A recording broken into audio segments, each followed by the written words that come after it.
Bonjour à vous, ici Andrea, bienvenue dans True Story. Aujourd'hui, je vais vous parler de l'homme qui symbolise le combat contre la ségrégation.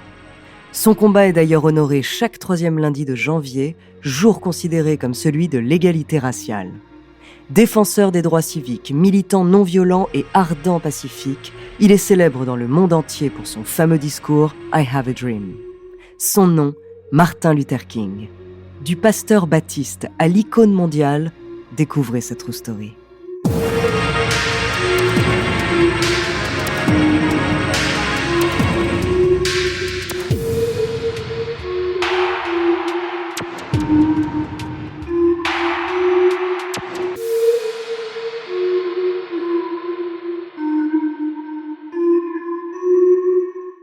Avant de commencer à vous raconter cette histoire extraordinaire, laissez-moi vous présenter notre partenaire.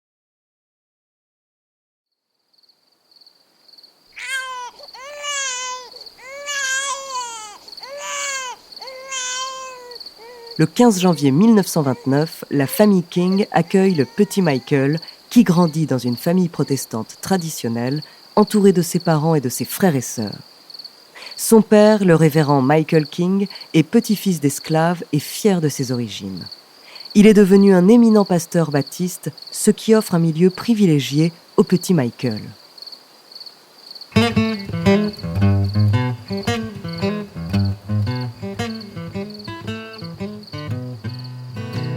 Durant l'été 1934, le pasteur King père part en voyage d'études avec son église dans plusieurs pays du monde et c'est là qu'il passe par Berlin 1 an après l'accession d'Adolf Hitler au pouvoir. Ce même pays qui avait été à l'origine de la réforme protestante lorsqu'en 1517, le moine et théologien allemand Martin Luther affiche ses 95 thèses sur la porte de l'église du château de Wittenberg, défiant ainsi l'église catholique.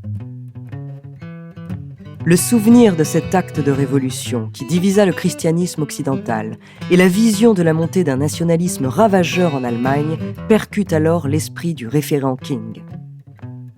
C'est ainsi qu'à son retour, il renomme son petit Michael, 5 ans, Martin Luther King, lui qui était appelé à succéder à son père et à parfaire l'ascension sociale de sa famille dans la foi protestante.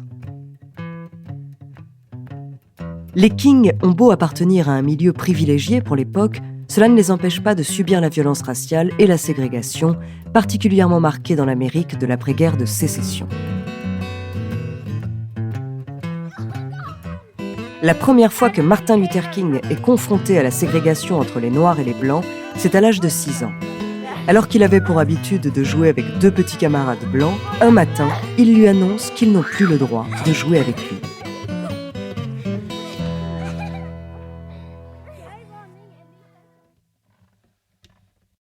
Déjà très conscient du monde qui l'entoure, le jeune Martin marche dans les pas de son père. Mais il commence également à affirmer ses propres convictions religieuses, humanistes et politiques. À seulement 15 ans, il gagne un concours d'éloquence.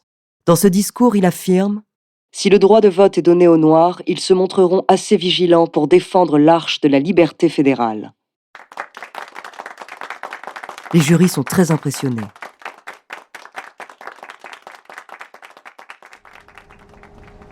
Malgré tout, le jeune Martin, quelques heures après ce succès, se retrouve debout pendant les 130 km de bus qui le ramènent à Atlanta, contraint de laisser son siège à un blanc.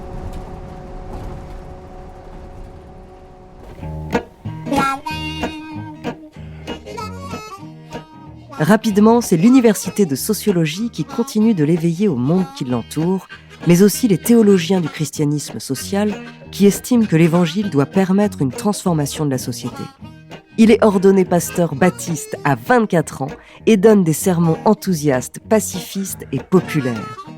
Influencé par sa mère musicienne et sa femme Coretta, chanteuse, ses prêches sont toujours mélodieux et rythmés. « La musique est notre arme de guerre », dira Martin Luther King. Mais son entrée sur la scène médiatique et politique, c'est en 1955 qu'elle se produit. Cette année-là, Rosa Parks est emprisonnée pour avoir refusé de céder sa place à un blanc dans un bus. Cette scène se passe à Montgomery, dans l'Alabama, et King y dirige depuis 1 an une paroisse. Il entre alors dans la désobéissance civile pour défendre l'égalité. il propose de boycotter tous les bus de Montgomery et organise un système de covoiturage. C'est donc par des actions non violentes qu'il propose de lutter. La population noire et les associations locales le soutiennent. Cette campagne de blocage dure plus d'1 an et malgré les agressions croissantes des ségrégationnistes blancs, l'ensemble de la population noire de la ville fait corps et continue de marcher pour se rendre au travail. Le boycott se termine par une décision historique de la Cour suprême des États-Unis. Le 21 décembre 1956, elle déclare illégale la ségrégation dans les autobus, les restaurants ou encore dans les écoles. Sur les badges de campagne de Barack Obama en 2008, on pouvait lire « Rosa Parks s'est assise pour que Martin Luther King puisse marcher ». Martin Luther King devient alors le leader incontesté du mouvement des droits civiques. Il est le porte-parole et sait jouer de sa figure médiatique pour diffuser ses idées à la télévision.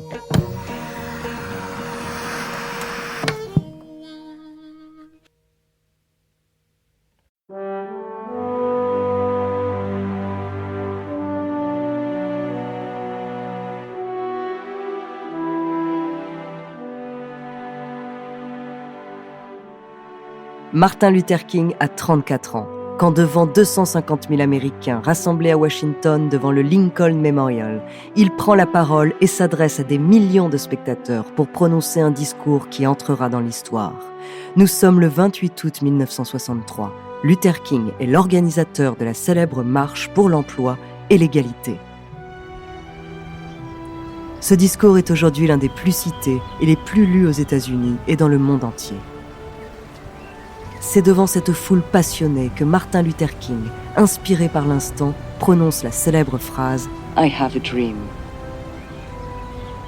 Jusque-là, Martin Luther King lit scrupuleusement son texte.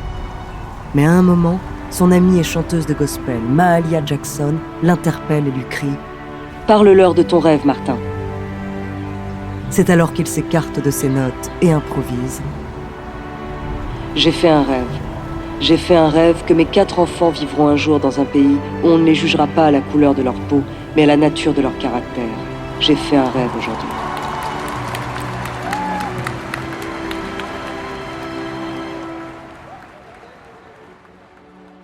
Et ce rêve, c'est surtout un rêve de paix. Et c'est ce que l'Académie du Nobel souligne et honore en lui attribuant en 1964 le prix Nobel de la paix pour sa lutte non violente pour les droits civiques des Noirs. Martin a 35 ans, il en devient le plus jeune lauréat. L'aura de ce prix international donne un nouvel écho à sa parole.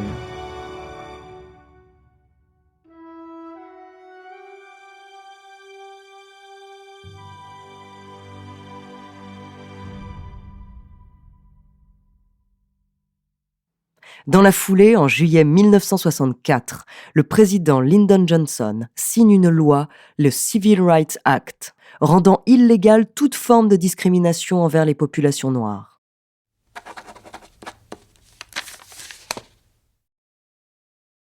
L'année suivante, les marches de Selma à Montgomery mènent à l'adoption du Voting Rights Act qui renforce le droit de vote des minorités.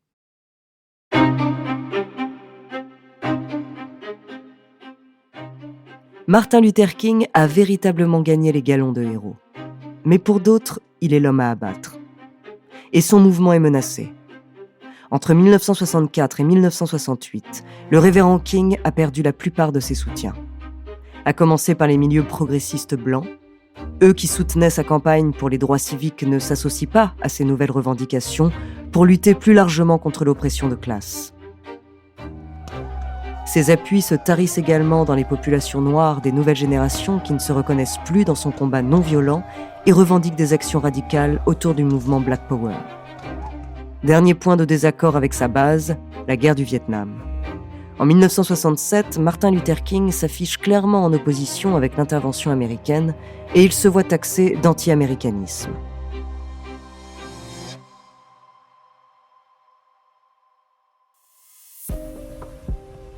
Cette même année, Martin Luther King tente de relancer son action populaire et organise la campagne des pauvres.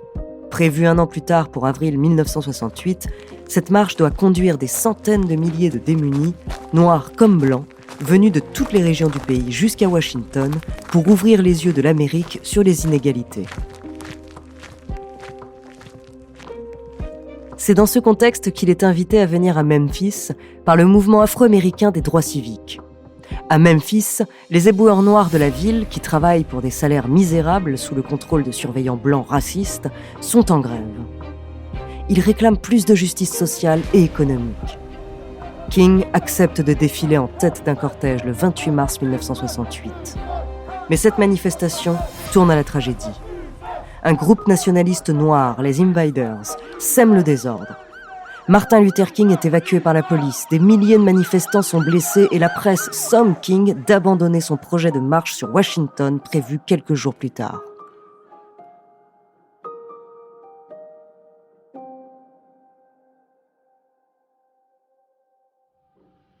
Le 3 avril 1968, King revient à Memphis, bien décidé à organiser une nouvelle manifestation qu'il souhaite cette fois-ci pacifique.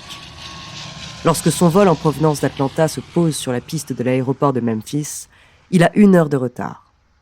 Une alerte à la bombe a retardé le départ. Les passagers descendent les uns après les autres, le visage tendu. Martin Luther King, malgré la fatigue et les émotions, tente un trait d'humour bien ironique. « Ce n'est pas aujourd'hui qu'ils me tueront. » Les menaces de mort, King les connaît. Elles sont son quotidien.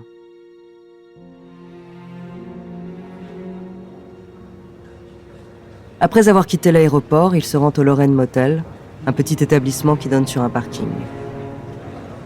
King s'installe à l'étage, chambre 306. Le lendemain, le jeudi 4 avril, King commence la journée avec optimisme.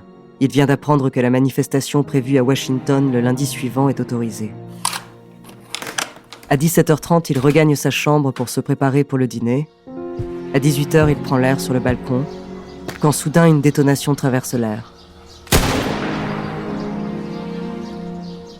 Il est 18h01. Son meilleur ami Ralph Abernathy, qui est du voyage, se précipite vers son camarade. C'est trop tard. Il le retrouve couché dans une mare de sang, une balle lui ayant emporté la moitié du visage. Transporté à l'hôpital, il ne reprendra jamais conscience. Son décès est prononcé à 19h05. Il avait 39 ans.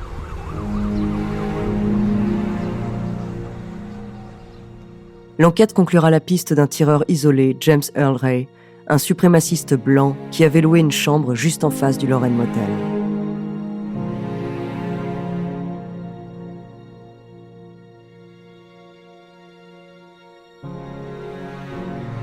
La nouvelle de la mort de Martin Luther King a embrasé l'Amérique. Des émeutes éclatent à Washington, Memphis, Chicago, Boston. Après 10 jours d'état d'urgence, on compte 300 blessés et 20 000 arrestations. À Atlanta, ville de naissance de Luther King, c'est le calme qui est respecté, en l'honneur du leader non violent. Le 9 avril, une foule silencieuse de 300 000 personnes suit le cercueil du héros.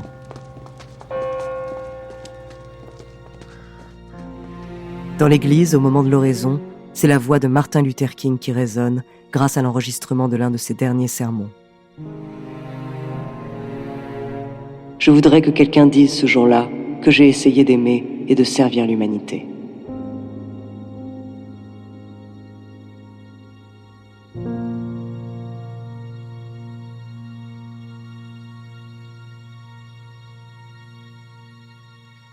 Réduite au silence par le crime raciste, le combat de Martin Luther King résonne encore aujourd'hui et parfois cruellement dans l'actualité. Lundi 17 janvier 2022, on célébrait le Martin Luther King Day, jour férié aux États-Unis et jour de l'égalité raciale.